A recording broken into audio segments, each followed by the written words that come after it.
I'm a country boy. I ain't used to all this bright lights over here, Oh, sir. you're not used to being in front of all these people? Yes, sir. Shy, is that what it is? Correct, sir. Hey, I've worked you before, John. I know how you talk out there.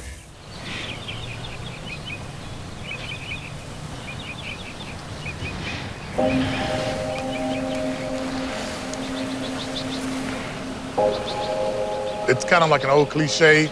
If your success doesn't work out, you can go back home. But for me, I can't go back home.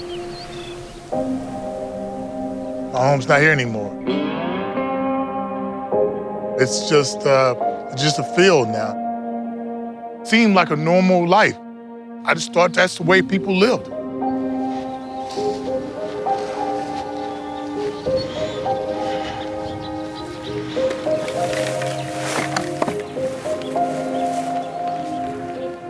A lot of people wouldn't believe my story if it didn't happen. You couldn't write that script. In my mind's eye, I can see all of it. The bed, the wash tub, the water bucket, that black and white TV set. And the defensive tackle, number 93, John Randle. John Randle is a classic rags to riches story.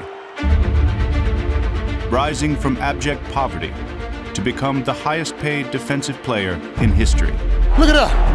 That's time for me to get out of y'all mother ass. He was undrafted, yet recorded more sacks than any defensive tackle ever has. That is a butt kicking right there. We're talking about a little guy just annihilating a big man. He played with an intense ferocity. I'm here. I'm ready to rock. Yet never met a man he didn't like. Come kiss me, man. Man, you should hang out. We should go fishing together. He would recite the Gettysburg Address. War story 7 years ago, brother. Yet deprive opponents of life and liberty in his pursuit of quarterbacks. J.J. Stokes. You cousin of J.J. Walker? Was he crazy? I'll kick your whole family's ass. A madman? Or a psychological genius? He just throws away the block. They're going to have to open up another can of quarterbacks if this keeps going on. John Randle has lived the American dream. His journey to the NFL began in the small town of Mumford, Texas, in a 20 by 20 foot shack. This is how it looked in 1998, and even a recreation on a soundstage brings back memories. Wow. And that's the television bed. It's about the size of the TV we had. Yeah, and we had a lamp similar to this, too. I'm sorry. Oh, my God. I'm sorry. Oh, my God. I'm sorry, I get emotional. Okay.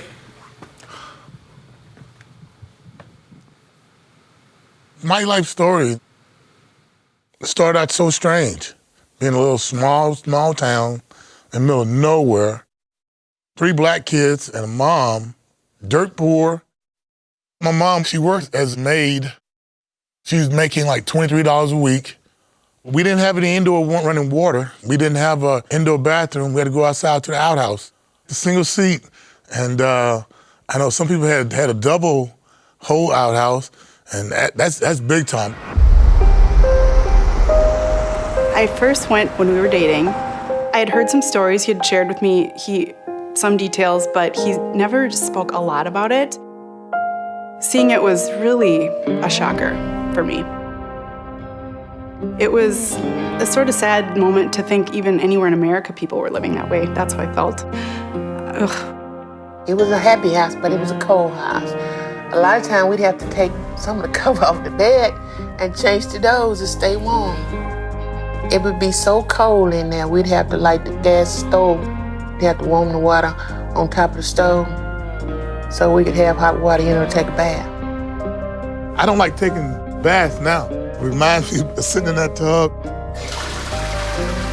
For us, it was a normal way of life.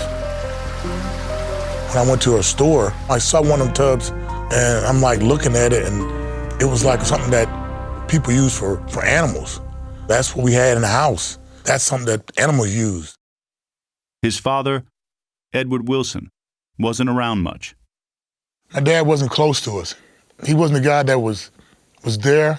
He didn't spend time with us.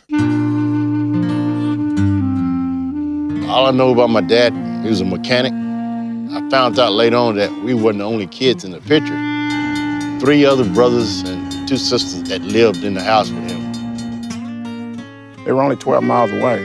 One was the same age as me. When I got to high school, I'm playing football on the freshman team with my half-brother. He has money, he has a nice house, car. I do not. They had my father's last name. They were treated like they were the family. We were almost like we were the outcast. We were kind of the forgotten about ones. I'm glad that my last name isn't Wilson, it's Randle.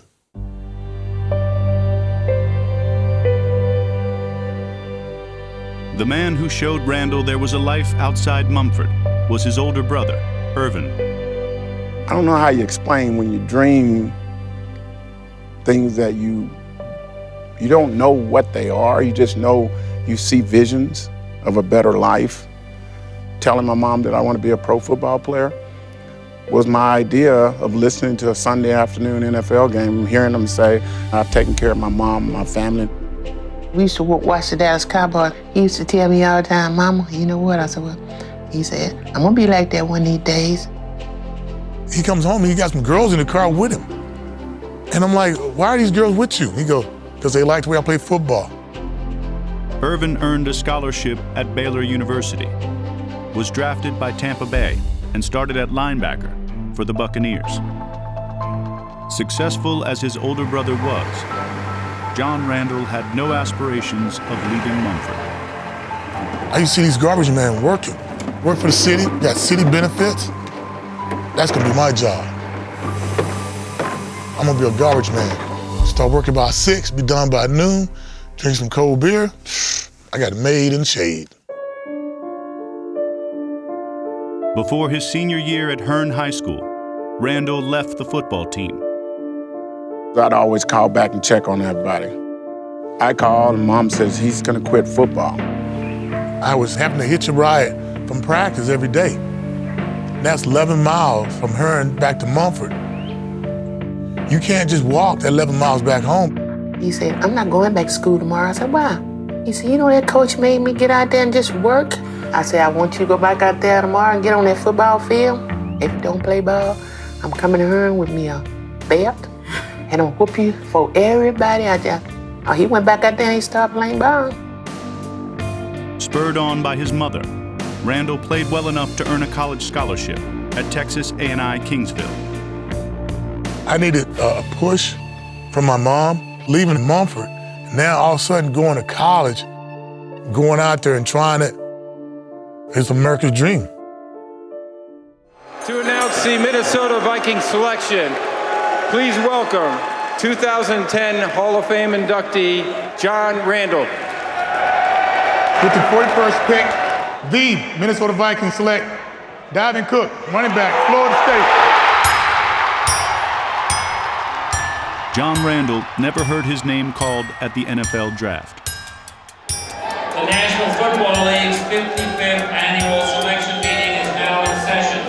Indianapolis selects Jeff George, quarterback from Illinois. Sit around for 3 days, picking up the phone, looking at it, making sure it was still working. Then all of a sudden realizing, oh, someone could be calling. Put it back down. Didn't happen. Made me feel like I was that poor country kid. As a person that no one believed in, just that field hand guy. When he called me, he was feeling kind of sad. He thought, he'd go out there, any team would draft him, but they didn't. John wasn't drafted because of his size, and you just didn't know where he was going to play. People think prototype defensive lineman, 6'3", 6'4", 290, 300 pounds. Even though he weighed just 245 pounds, Randle's older brother Irvin landed him a tryout with the Buccaneers. I wanted him to play with me at Tampa. I got word that they were trying to make him a linebacker. He was a defensive end. And I said, Johnny, you got about 6 weeks to perfect your traits. If they try to move you from defensive end to linebacker, it's not enough time to learn it, so you're not gonna be that good. And then they're gonna cut you. Randle followed his brother's advice and refused to switch positions. He was cut by the Bucs. All right, coach, second team. The same thing happened in Atlanta with Jerry Glanville's Falcons. Even the Minnesota Vikings, who had the smallest defensive line in football, considered him too small. I knew in my mind, my heart, I could play defensive line. Floyd Peters, defensive coordinator, talks like an Army sergeant. He goes, you come back in about a month. Can you get 250? I'll give you a shot. I come back to Minnesota for another mini camp. I'm like 244, 245. So I go to one of these hardware stores and I see this big old chain and I see a little padlock.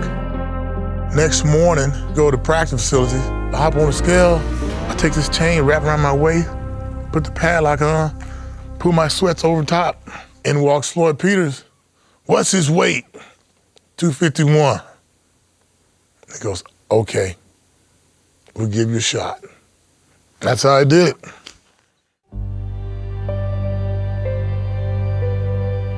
Randle made the Vikings roster. For 2 years, he blended into the background, a role player. Everybody knows the talking Johnny. Night Rider! Night Rider! Johnny wasn't that coming in. He was the quiet guy. It's my turn to get some of that. My turn to get some of that. Hey, man, next time you got to get there sooner. Everybody called him Little Muscle. He wasn't very big guy. Wherever you put him, he showed up. Kickoff, punt return. Deion Sanders, one of the best return men in the NFL. And Sanders with no lane to go to. It was a dogfight. We came out a winner. Yeah! He had been a backup defensive end, nothing special, nothing that would say Hall of Famer. Denny Green said, we just traded Keith Millard to Seattle. We're gonna move Johnny Randle into under tackle. This guy should play inside. John Turlink, I thought was gonna faint. It seemed preposterous. Randle was by any measure too small for defensive end, and the Vikings' new coach wanted him to play defensive tackle, where he would line up against 300-pound guards. He came to me and said, I want to be a really good player. Will you help me become a really good player? You could have knocked me over with a feather. His exact words were, I want to have nice stuff. And my mom told me, to get nice stuff, you're going to have to work. Get out. Here we go. Upfield. Come on. That's it. Motor. There you go. That's it, Johnny. Gator that bag. Damn, this ain't working, huh, John? It ain't work. It's easy money. Mr. Miyagi. Go! John Turley taught me how to go from a single lane road to being on an Autobahn. John Randle, back-to-back sensational plays from that tackle spot. He's knocking his ass down every damn play. He goes, listen guys, there's a country where there are cows just walking down the street and people are starving, but they can't touch those cows because those cows are sacred. That's what we are. We are sacred cows. Don't let anybody put their hands on you. You touch me, man. You touch me, man. Touch me, man. You try to take my powers. Metal sharpens metal. Randle McDaniel was by far our start offensive lineman. Johnny only wanted to rush against Randle McDaniel. Stay with it, corner. He couldn't beat Randle McDaniel. You got to the quarterback yet today? Randle McDaniel would just grab him and laugh. Might have taken him 2 years till he could beat Randle McDaniel. Stay with it. All right. And once he beat him, he arrived. Yo! Let's go, baby! Randle's picture is next to the word chaos in the dictionary. Guess who again? John Randle collapsing the pocket. time to bring it. Don't save any moves now. They really can't block John Randle. He's an unblockable force. They will not be denied, man! For the first time, all the disadvantages in his life had given John Randle a leg up. They feeding us? Yes. And we getting paid for this? Yes. Back home, I would be out chopping cotton for $2 an hour. With a hoe, walking down these fields, and we're doing this compared to that. Oh, this is easy. This is easy.